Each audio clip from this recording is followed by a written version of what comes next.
सिर्फ एक विचार आपकी जिंदगी में भूचाल ला सकता है। दोस्तों, आज की कहानी है गौतम बुद्ध से जुड़ी एक खूंखार राक्षस की, जिसे लोग उंगलीमाल डाकू के नाम से जानते हैं। तो आइए दोस्तों, बिना देर किए कहानी शुरू करते हैं।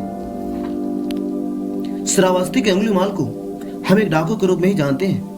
डाकू भी ऐसा जो लोगों को मारकर उनकी उंगलियों काटकर उसकी माला पहनता था।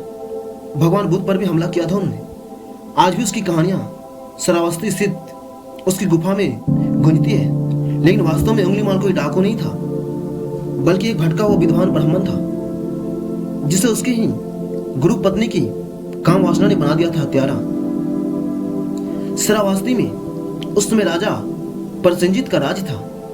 इसी नगर के उत्तर की और कुछ ही दूरी पर एक गरीब ब्राह्मणी अपने मानवक लोक दर्शनीय नामक पुत्र के साथ रहती थी। उस बालक की जब शिक्षा का समय आया तो उसकी मां ने इस राज की ग्राम हलसले के ही निवासी आचार्य मणिभद्र, जो चारों वेदों के ज्ञाता थे, उनके पास वेद का अध्ययन करने के लिए भेजा। यह बालक जो था बहुत ही सुंदर था, अत्यंत सुंदर था। कुछ दिन विद्वान विद्या अध्ययन करने के बाद एक दिन आचार्य मणिभद्र अपने शिष्य मानवक लोक दर्शनीय से गिर रक्षा करने के लिए कहकर बाहर चले गए। आचार्य के घर से बाहर चले जाने पर उनकी युवा पत्नी, जो पहले से ही मानवीय लोक दर्शनीय से मन ही मन प्रेम करती थी, क्योंकि आचार्य की उम्र कुछ अधिक हो रही थी एवं उनकी पत्नी युवा थी, तथा यह बच्चा भी जो आचार्य का शिष्य था, यह भी एक युवा था जो बेहद ही सुंदर था, अत्यंत सुंदर था। तो गुरु की युवा पत्नी ने अपने कपड़े व जेवर को उतारकर नग्न अवस्था में उसके पास गई। गुरु पत्नी को नग्न अवस्था में सामने देखकर मानव ने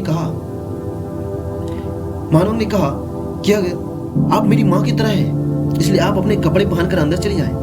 लेकिन काम वासना से पीड़ित गुरु पत्नी ने अपनी नाखून से अपने शरीर को नोच डाला। इसके साथ ही अपने आप को नग्न अवस्था में ही घर के एक खंभे से बांध लिया। जब आचार्य राजमहल से घर वापस आए तो अपनी पत्नी को यह हालत देखकर रस्सी को खोलकर अपनी पत्नी से इसका कारण पूछा। इस पर गुरु पत्नी ने कहा, आपके शिष्य मानवक सर्वलोक दर्शनीय ने मुझसे गलत कार्य करने के लिए कहा, और मैंने जब इनकार किया तो उसने मुझे जबरदस्ती खंभे से बांध दिया। आचार्य मणिभद्र दुखी हुए और कहा कि दुरात्मा, मैंने तुमसे कितना प्रेम करता था, तुझे अपने कितना मानता था, तुमने गुरु पत्नी से अनुचित व्यवहार किया। यह महाअपराध है। अब तुम्हें ब्राह्मण पुत्र कहलाने की योग्यता नहीं है, तुम्हें ऐसा कहलाने की कोई योग्यता है ही नहीं। इसलिए जाओ और 1000 व्यक्तियों की हत्या कर डालो, तब तुम्हारे सारे पाप धुल जाएंगे। तभी से उंगलीमाल डाकू एक हत्यारा बन गया।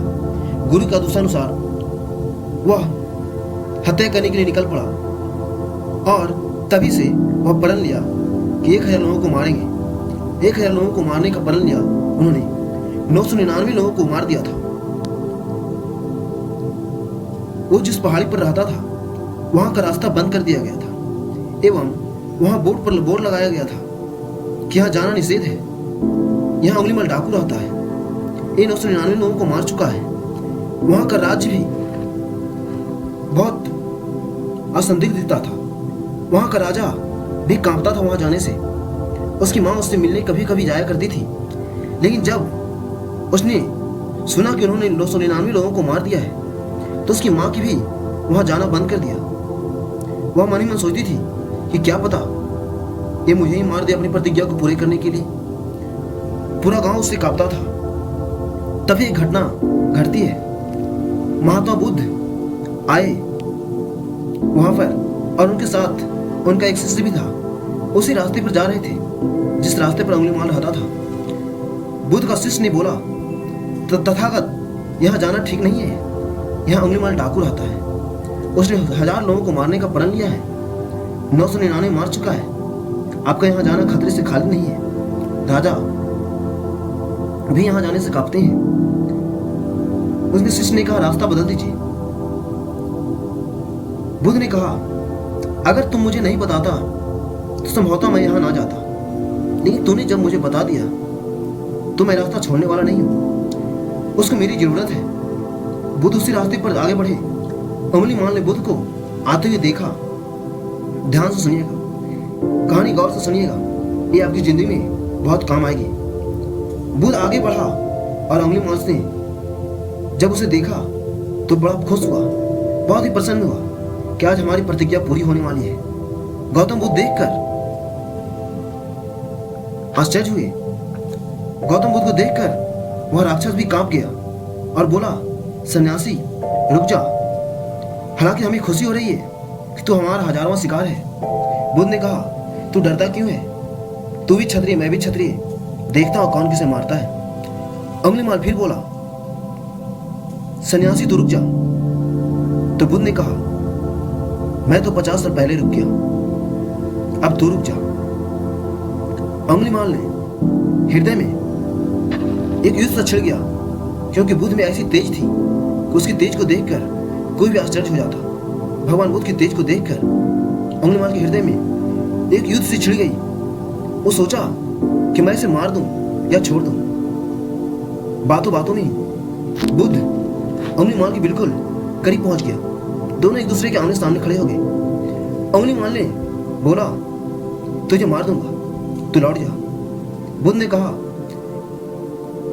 मैं तो तुझे लौटाने आया हूं, तू मार दे मुझे। अंगुलीमाल ने कहा, तुझे डर नहीं लगता सन्यासी? बुद्ध ने कहा, डर किस चीज की? तू मुझे मार दे, लेकिन एक शर्त है। अंगुलीमाल ने कहा, शर्त क्या है?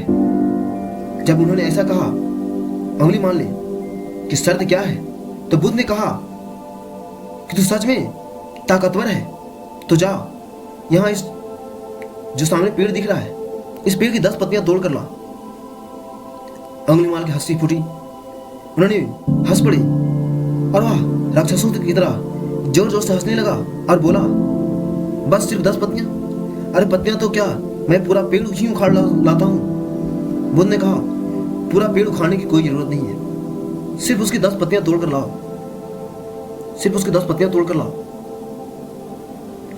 अंगुलीमाल तुरंत पेड़ के पास पहुंचा और 10 पत्तियां तोड़कर वापस बुद्ध के सामने आ गया। उसके चेहरे पर हंसी अब भी खिल रही थी। अब बुद्ध ने बोला कि जाओ, इन पत्तियों को जहां से तोड़ा है वहां वापस जोड़ दो। अंगुलीमाल की हंसी अचानक गायब हो गई। उसने कहा, ये कैसे हो सकता है? एक बार टूटने के बाद पत्तियां वापस कैसे पेड़ से जुड़ सकती है? फिर बुद्ध ने अंगुलीमाल से कहा कि उस चीज को तोड़कर कोई ताकतवर नहीं होता जिसे वापस ना जोड़ा जा सके। तो इंसान का सिर धड़ से अलग कर सकता है, लेकिन उसे वापस नहीं जोड़ सकता। असली ताकत तो उसमें होती है जो टूटे हुए को वापस जोड़ दे। अंगुलीमाल के चेहरे के तोते उड़ चुके थे। बुद्ध की बातें सुनकर वह चुप हो गया था। उसके पास बुद्ध के कथन का कोई जवाब नहीं था। उसे खुद से ग्लानि होने लगी कि वह वास्तव में ताकतवर नहीं है। अगले ही पल अंगुलीमाल गौतम बुद्ध के पैरों में पड़ गया और कहने लगा कि उन्होंने उसकी आंखें खोल दी। अंगुलीमाल ने बुद्ध से उनकी शरण में लेने का आग्रह किया। बुद्ध ने अंगुलीमाल को अपना शिष्य बना दिया और बाद में वह संत बन गया। तो दोस्तों, हम कितने भी गलत कर्म क्यों ना करें, अगर उचित समय आने पर हम अपने विचार को बदल दें तो हम अपनी जिंदगी को भी बदल सकते हैं। दोस्तों, मैं उम्मीद करता हूं कि आपको यह गौतम बुद्ध से जुड़ी रोचक कहानी पसंद आई होगी एवं गौतम बुद्ध से जुड़ी और भी रोचक कहानी सुनने के लिए आप अपने इस प्यारे से भाई के चैनल को प्लीज सब्सक्राइब कर लो यार, एवं लाइक भी करो। प्लीज यार सब्सक्राइब कर लो।